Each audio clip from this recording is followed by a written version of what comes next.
You're always good, aren't you? Most always. 90%. 90%. When you're not. How'd day 3 go? It was good. It was good to get the pads on and get some physicality to the practice. But you know, I thought they handled it well. It was another good day as far as you know, execution with the O. Now, we had one session that was not so good, but other than that, with the first offense, but other than that, it was a positive day. Anybody stand out individually? Let's see. Delshaw McClellan doing some good things. Troy McCormick, you know, I've said it for 3 days in a row now, but he's a guy that will figure in this year. At least that's what we see so far. Defensive line as a whole, you know, a lot of talent, a lot of depth, a lot of guys that we play. We're probably, you know, 3 deep at D tackle and at least 2 deep at DN, which is a positive. Do you lose sleep at night over the kicking situation? Not yet, but you know, we still got a ways to go. I think we've got 3 good candidates. I know we do, but you know, we've only had 1 day of kicking as a unit, and so everything else has been individual. But that'll start to sort itself out in the next you know, week or 2. But you know, they're striking the ball well, and you know, so I think we got the right guys in the competition. We just got to find out who's going to win that competition. Keeping it on special teams, you brought up McCormick for a 3rd straight day, like you say. Is that a candidate to return kicks and punts and replace Reggie Dunn? Yeah, kickoffs, most likely. You know, he's a guy that did that in high school, and punts maybe. We'll see. You know, Charles Henderson's done a nice job for us with that the last couple of years, but we certainly are going to take a hard look at the kickoff return position. You got a confident duo of receivers there, Scott and Anderson. Yeah, How do you feel they're progressing, and you're looking obviously for big things from them this year? Yeah, they've both been in the program for what, 4 years now, and so they know exactly what's expected of them, and you know, they said the other day they can combine for 100 catches. If that's the case, that's great, because we need them to be more productive than last year.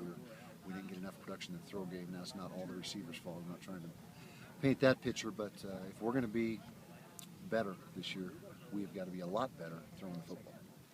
Coach, 3 position groups that have improved the most since spring to fall. Spring to fall, I think it's too early to tell. I think if you go from last fall to right now, the O-line would be number 1. Tight ends might be number 2. And linebackers probably number 3 from last fall.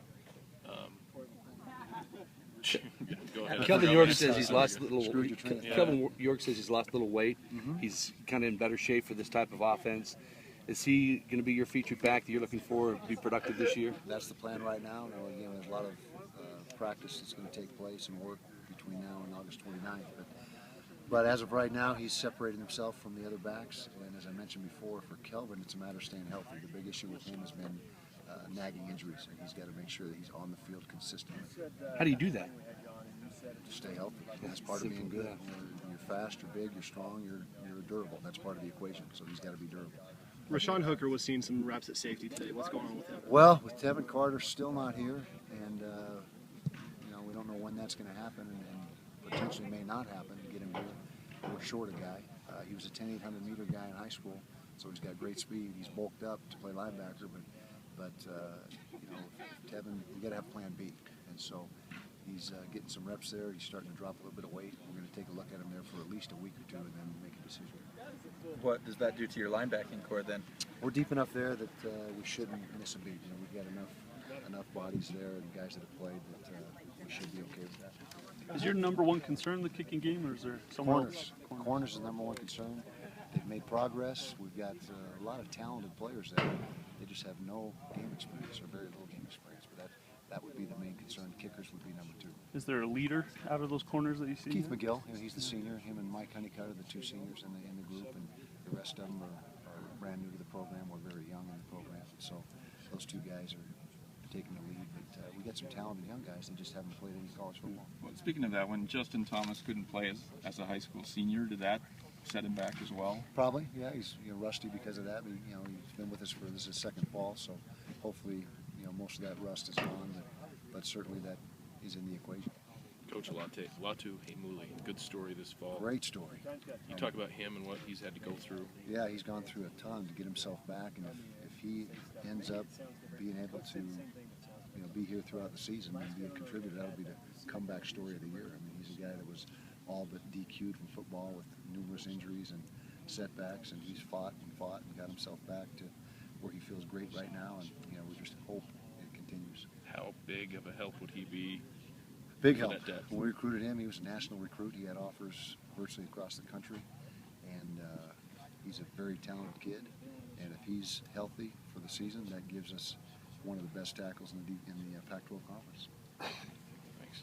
We talked about the simulation with this faster pace at practice. If the guys 3 days in, they're getting used to it. They like are. the shorter practices. Yeah, the practices are shorter. We're getting as much or more work done. The thing we got to guard against, fast tempo is all fine and dandy, but you got to play fast within each play. If you're fast tempo but you're in survival mode during the play, it doesn't do you any good. So you got to have a fast tempo combined with fast play. So far, so good with that.